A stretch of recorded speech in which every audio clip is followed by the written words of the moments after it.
Today is a glorious day. She gets new wiring.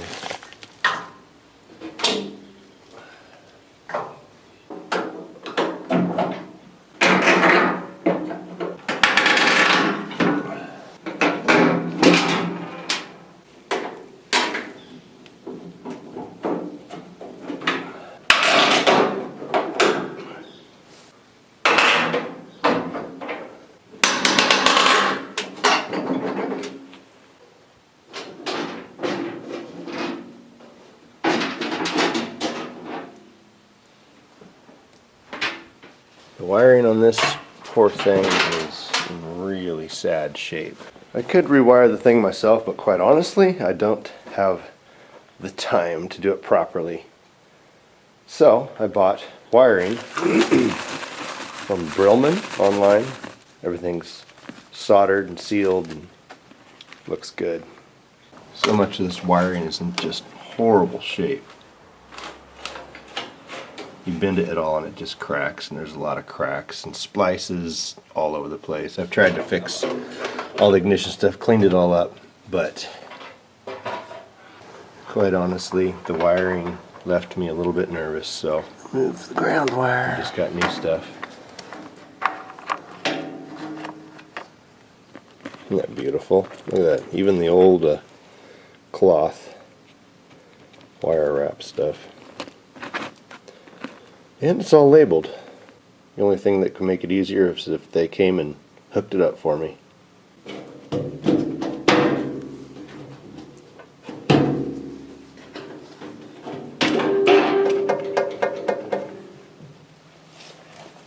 Let's see.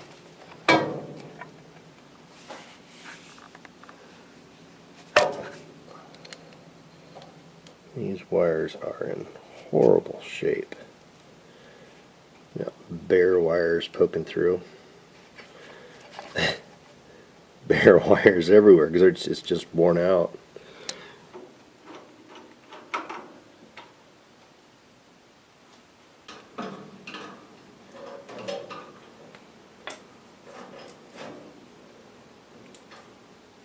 I gotta run into town, so I'm gonna grab a new rubber grommet here.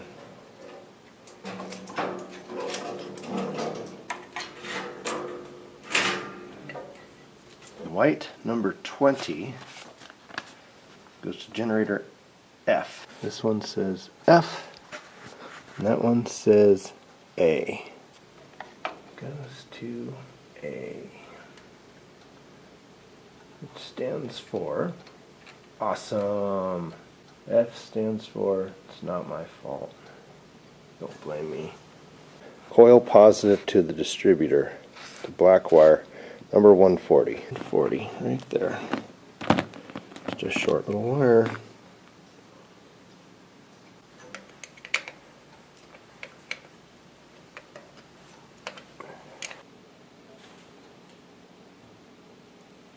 Oh dear, it is time for me to go have some stitches removed out of my lip.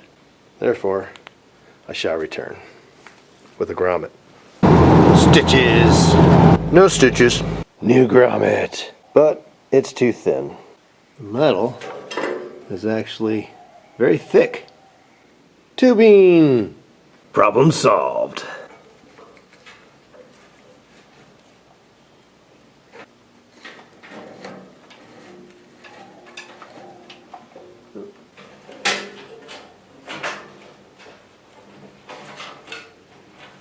Went ahead and ran these underneath the hydraulic line. I'm going to take a zip tie and tie those right there together. Everything's where it needs to be. So I think I'm done with this front part of the wiring harness. I'm pleased as a pickle. Just how pleased is a pickle?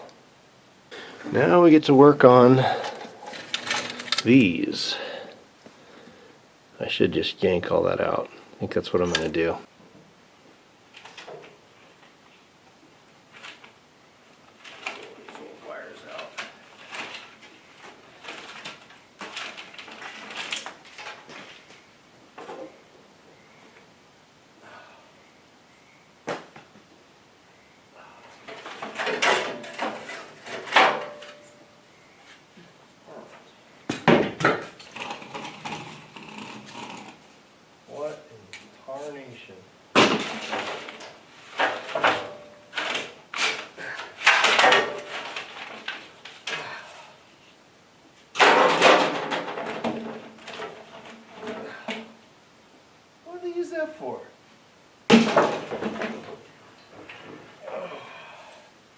knew this thing didn't run very well.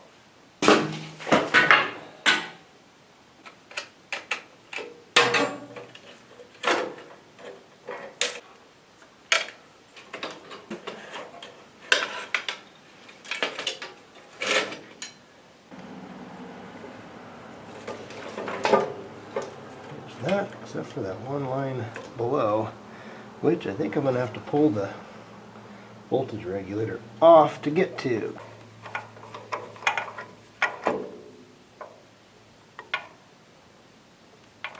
And it'll loose the nut, the bolt. There it is. Behold, the voltage regulator. Ta-da! Now, we can just take this old wiring and there it is.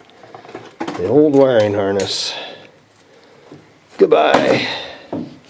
Actually pulled the ignition switch out a couple weeks ago just to make sure it worked. I cleaned all this up, put it on the wire wheel, and identified all the different knobby jobbies. There's little impressions in there, so I went ahead and filled them in with ink. That's what it looks like inside there without panel, voltage regulator, wiring, just an empty shell. So number 30, generator A to regulator gen, black wire. Alright, there's that one.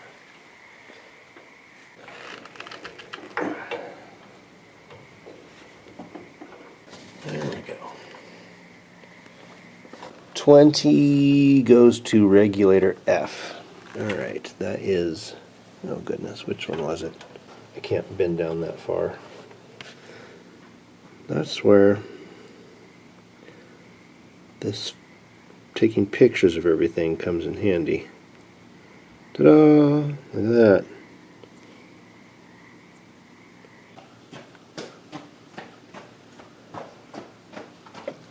Huh. Got more energy than I do. Number 70, panel fuse holder, regulator L to light switch battery. That side. There's that. And this end will go to battery, which will go right there. Light switch HD to double connector, number 50.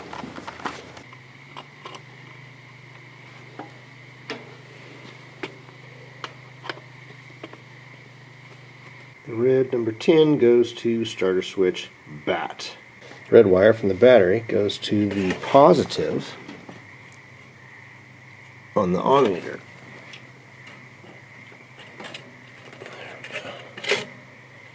Oh boy, lost my sunlight. Alright, I decided to start checking things off. Help keep things organized. Those are headlight wires. This is the rear wiring harness, which I have nothing for the rear at this point. Coil positive to distribute. I already did that one. Number 160, ignition coil to oil pressure switch, which is not applicable to this machine. Hour meter to ground, and my hour meter is not hooked up at this point. And again, I do not have a cigarette lighter, so 180 is not applicable. I do not have a dash lamp. An hour meter to oil pressure switch, which I don't have. I think I am done. Look at that. Oh my goodness, it's beautiful. There's actually very, very little to this machine electrically. But it's all pretty important, I can tell you that. So now I just put this back into place and we're good to go. I did finally get a nice thick boy for my battery, and I got a ground strap as opposed to a small cable. Well, I hope that wasn't too painfully monotonous. I thought it's be a good thing to show you all that are interested in rewiring a bulldozer. a little John Deere 420. It's also the same harness for the 320, I believe. I don't know what a 320 is, but that's what it says in the instructions. I might put zip ties around this on both sides to keep this from sliding out of place. Actually, I will. I will snap my fingers and it shall be done. There. Oops, I forgot to snip off the end. There. Another job well done. So there you have it. Rewiring a John Deere 420C. So easy, even a